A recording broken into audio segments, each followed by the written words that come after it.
Assalamualaikum warahmatullahi wabarakatuh. Alhamdulillah wassalatu wassalamu ala Rasulillah wa ala alihi wa sahbihi wa man tabi'ahu wa mawala.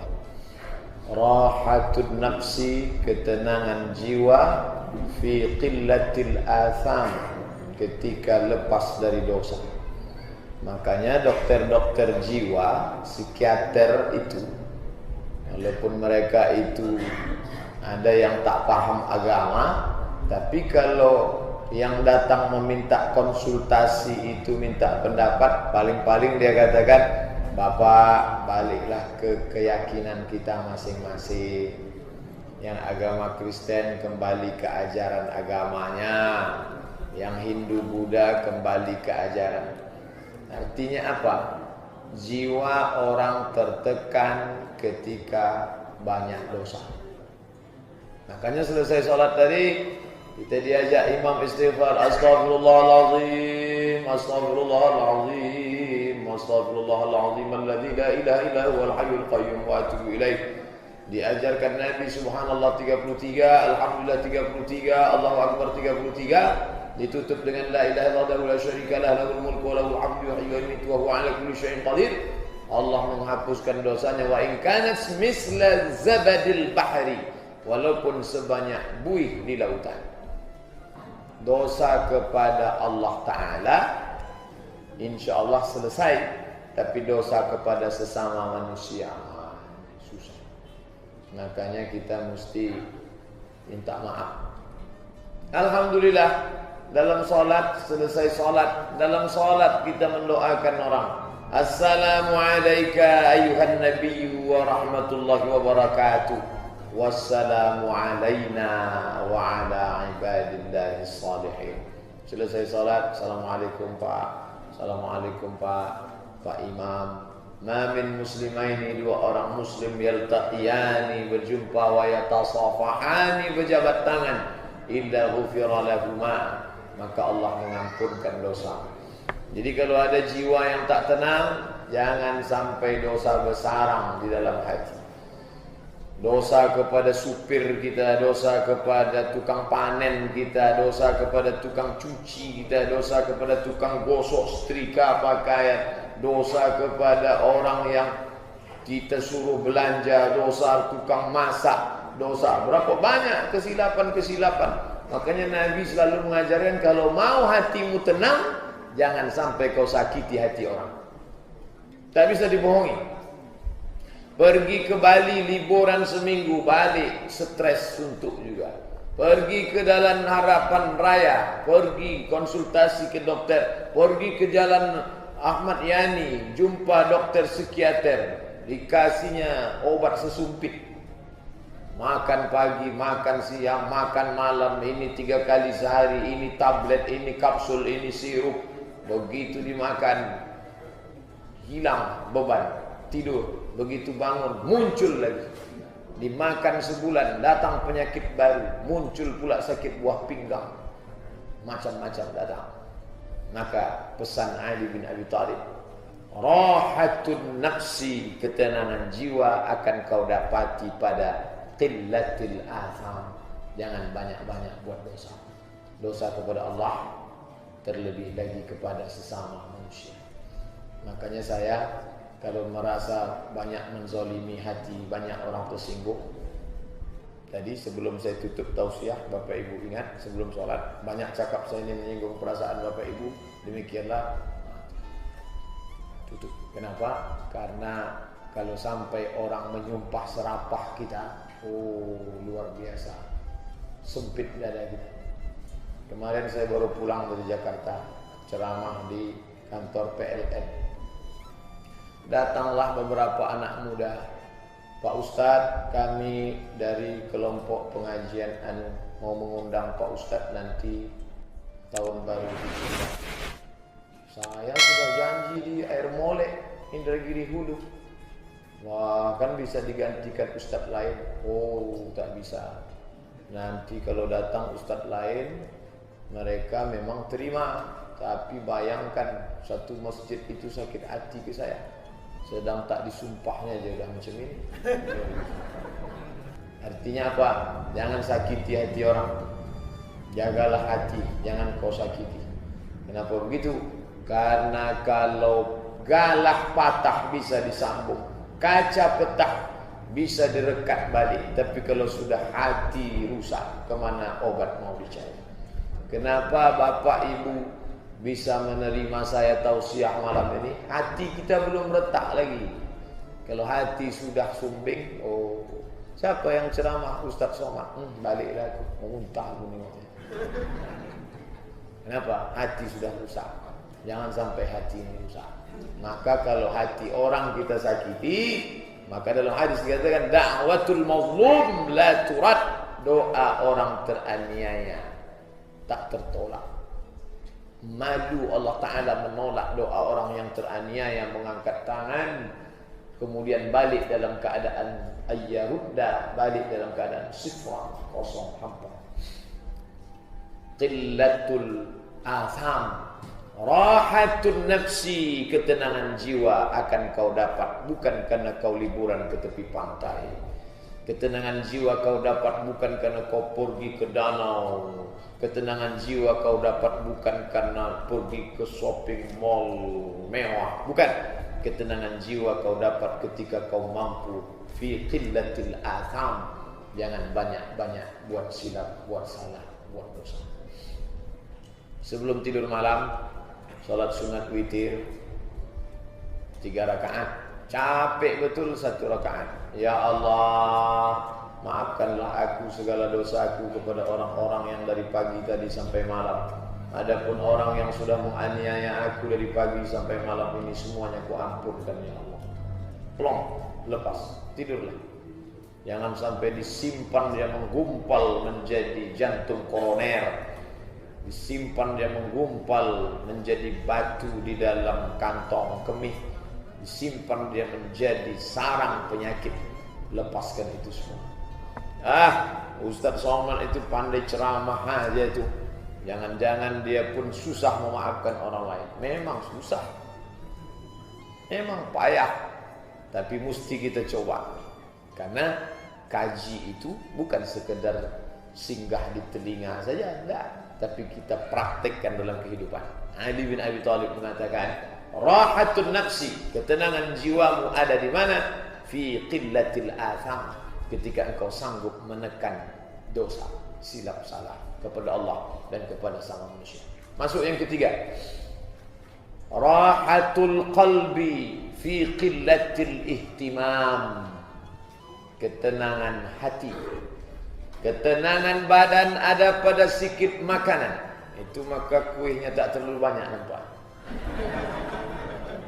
Rahatun nafsi fi qillatil atham, ketenangan jiwa ada pada sedikit dosa. Rahatul qalbi fi qillatil ihtimam, ketenangan hati akan muncul ketika tidak terlalu mementingkan dunia. Dunia ini kalau diikuti, ihtimam. Ada orang sekarang yang dipikirkannya bukan cuma makan dia, makan cucu cicit 77 keturunannya yang akan datang, dia pikirkan juga.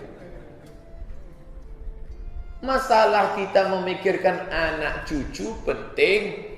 Nabi mengatakan penting. Anta da'awarasataka aghnia, kau tinggalkan anak cucumu dalam keadaan mampu mapan secara ekonomi finansial, khairun, best, bagus. Min anta da'ahum 'alatan, daripada kau biarkan mereka mati dalam keadaan miskin minta-minta.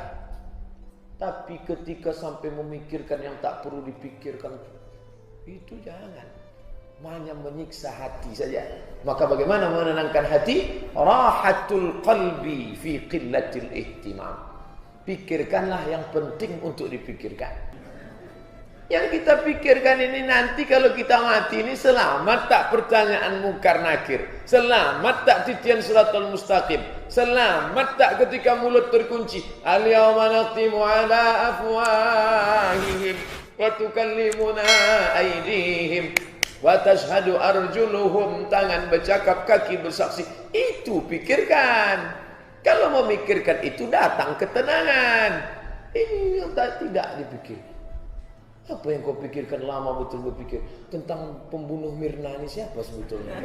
La ilaha illallah. Tuba liman syaghalahu aibuhu an uyubin nas. Siapa yang berbahagia? Orang yang sibuk memikirkan aib cacat dirinya sampai dia tak sempat memikirkan aib cacat orang lain. Banyak merenung diri. Abdul Somad, kalau kau mati apa kau bawa? Apakah ceramah-ceramahmu itu bisa menolong engkau di hadapan Allah? Apakah yang sudah kau ceramahkan itu berapa persen yang sudah kau amalkan? Apakah kau selama ini ceramah karena Allah Ta'ala? Apa karena kau ingin update status di Facebook supaya dipuji-puji orang? Apakah itu yang perlu dipikirkan? Rahatul qalbi, ketenangan qalbi hati, fi qillatil ihtimam. Jangan terlalu memikirkan yang tak perlu untuk dipikirkan. Maka kita buat skala. Amat sangat penting, kurang penting, penting, tak penting. Yang tak penting jangan dinaikkan jadi amat sangat penting. Apa yang ibu pikirkan sekarang? Saya berpikir Pak Ustadz macam mana cucu-cucu saya ini berjilbab semuanya. Mantap. Bapak, apa yang Bapak pikirkan? Saya memikirkan Pak Ustadz cemana anak tetangga sahabat kerabat saya ini sembahyang sholat ke masjid semuanya. Itu bagus. Memikirkannya dapat pahala. Andai tak terwujud niat sampai. Innamal a'malu bin niat.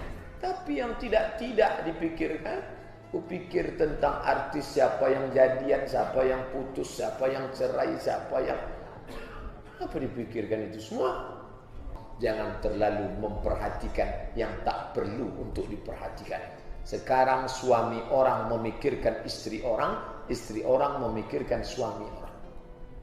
Bini dia tak ada dipikirkan, istri dia tak ada dipikirkan, suami dia tak ada dipikirkan. Yang pikirkannya istri orang, suami orang. Senior, senang istri orang. Padahal dalam Islam yang perlu kita pikirkan itu istri kita, anak kita, bukan orang lain. Sudahkah dia sholat? Sudahkah dia pandai baca Quran? Sudahkah dia mendapatkan pendidikan agama? Anak-anak kita itu paling tidak kalau mau selamat masa depan dia sesudah kita mati, maka dia mesti ada 5 pendidikan agama dalam kepalanya. Akidahnya Islam, akhlaknya Islam, pedomannya Quran, hadis, paham dia sejarah Islam. Quran, hadis, akidah, akhlak, sejarah Islam. Baru dia selamat. Itulah yang mesti kita pikirkan. Bukan memikirkan makannya penting, tapi yang jauh lebih penting ma ta'buduna min ba'di. Nanti kalau ayah mati, kalau mak mati, kalau datuk mati, kalau nenek mati, kalian menyembah apa? Yang sampai aku mati kalian menyembah batang kayu, menyembah pokok kayu, menyembah hantu, menyembah dukun, menyembah setan. Nah, ini yang perlu dipikirkan. Ketika itu yang kita pikirkan, datang takut kepada Allah. Ketika takut kepada Allah, turun rahmat Allah. Ini hati yang gelisah tadi, turun rahmat ke dalam. Wallazi anzalas sakinata. Dialah yang menurunkan ketenangan fi qulubil mu'minin. Turun ketenangan ke dalam hati. Tak mau tidur malam. Nanti kalau aku mati anak ni solat apa tidak? Nanti kalau aku mati anak ni berjilbab apa tidak? Nanti kalau aku mati mereka bagi harta warisan menurut kemauan hawa nafsu mereka apa menurut hukum Allah? Nanti kalau aku mati mereka tetap ke masjid apa tidak? Nanti kalau aku mati mereka tetap mengatakan la ilaha illallah apa tidak? Ya Allah, aku takut ya Allah. Takut aku anak cucu cicitku ni mati suul khatimah ya Allah. Maka saat hati itu takut, disitulah turun rahmat Allah. Fa'amma man khafa maqama rabbih, siapa yang hatinya takut kepada Allah, wa nahan nafsa 'anil hawa, ketika hati takut maka takut itu membuat hati jauh dari hawa nafsu. Fa innal jannata hiyal ma'wa, maka surgalah balasannya. Pikirkanlah yang membuat kita takut kepada Allah Subhanahu wa ta'ala. Rahatul qalbi, ketenangan hati, fi qillatil ihtimam, ketika kita mampu meminimalisir untuk memikirkan yang tak perlu dipikirkan. Yang keempat, yang terakhir, rahatul lisan, ketenangan lisan, lidah. Di mana letak tenangnya lidah? Fi qillatil kalam, jangan terlalu banyak bercakap. Nampaknya Ustaz yang paling banyak bercakap dari tadi. Sebelum maghrib, setelah maghrib 45 menit, setelah isya sudah hampir 20 menit. Kalau begitu, yang dimaksud dengan rahatul lisan, ketenangan lidah, fi qillatil kalam, cakap jangan banyak, cakap yang tak tentu arah, tak bermakna. Itu maksudnya. Tapi kalau cakap tu ada maknanya, sampaikanlah. Tapi kalau sebelum dicakapkan, pikir dulu. Apa kata pepatah Melayu, pikir dulu pendapatan, sesal kemudian tiada berguna. Sebelum dicakapkan, kira-kira yang mau saya sampaikan nanti ke masjid ni apa? 4 ini. Ada tak manfaatnya ni? Ada tak gunanya untuk kemaslahatan umat, anak muda, orang tua? Kalau tak ada gunanya, tak usah sampaikan. Rahatul lisan, ketenangan lidah, fi qillatil kalam, tak terlalu banyak membahas yang tak penting. Sekarang itu pula lah yang paling banyak dicakapkan. Segala infotainment, WhatsApp, Twitter, BBM, kalam, macam mesin pompong rusak. Tak tentu arah. Dipesan kopi pagi 1 gelas, tahan sampai petang siang. Harga tetap juga 1 gelas. Habis air tambah, habis air tambah, dari mulai hitam pekat sampai tak bercorak. Apa maknanya? Tak ada tentu arah. Mengirim tangan. Jadi ini dipahami juga dengan konteks kekinian. Bukan berarti tidak bicara. Kira-kira kalau postingan saya ni ada tak manfaatnya? Yang saya kirim-kirim, share-share ni ada tak manfaatnya? Pilihlah pemimpin muslim. Manfaat. Sudahkah anda bayar zakat? Manfaat. Share ceramah hasil tadi malam Masjid Nurul Huda Rangga Warsito. Manfaat. Hadirilah tabligh akbar pengajian nanti subuh Sabtu, subuh Ahad dengan Dr. Mustafa Omar, subuh Sabtu dengan Ustaz Abdul Somad. Manfaat. Tapi ketika tak ada manfaat, apa yang akan kita bawa menghadap Allah SWT? Renung sejenak. Rahatul lisan, ketenangan lidah, fi qillatil kalam. Ketenangan ada 4. Ketenangan badan ada pada meminim makanan. Ketenangan diri ada pada menghilangkan dosa. Ketenangan hati ada pada ketika kurang perhatian pada dunia. Ketenangan lidah ada pada ketika kita mampu meminimalisir kalam yang tak ada manfaatnya.